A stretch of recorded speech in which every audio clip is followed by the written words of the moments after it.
It is a big week, our 39th annual Children's Miracle Network Telethon. It's going on right now, and this is your opportunity to donate to help sick and injured children at Penn State Health Children's Hospital. News 8's Paola Tristan Arruda introduces us tonight to a little boy that has used some of the hospital's programs as he pushes through his battle with a rare heart condition.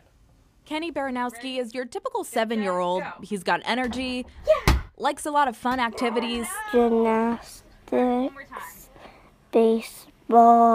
And he loves hanging out with his sister. He's sweet, kind. Sometimes he can be a little crazy.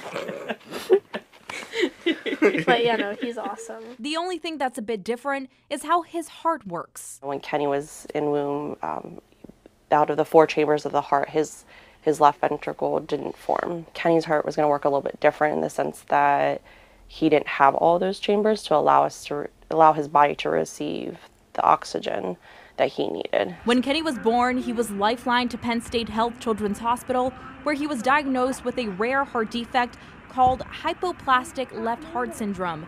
He went in for his first heart catheterization just hours later and had his first open heart surgery 1 week after that. You're giving up your child and trusting it to a doctor that you met a week ago in hopes that everything's going to go okay. Overall, he's had 6 catheterizations and 3 open heart surgeries. But thanks to the doctors at the Children's Hospital and Children's Miracle Network funded programs like Child Life and music therapy, Kenny and his family have gotten a lot of support. One of the biggest things for him after his surgery was he needed to move and he needed to start walking. He took Becky for a walk. Music therapy came in and did lots of music with him.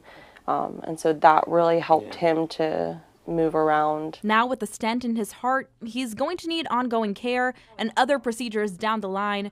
But even with limitations, Kenny is still living his life to the fullest. He knows when he needs to take a break now because he gets tired. At this point, we let him be a kid, have fun, and try to do the things he loves to do. I'm Paola Tristan Arruda, WGAL News 8. Tell you what, after seeing the impact the Child Life program had on her family, get this, Kenny's mom, Pam, she decided to pursue a career in child life and now works for the team at Penn State Health Children's Hospital. How about that? Give him back.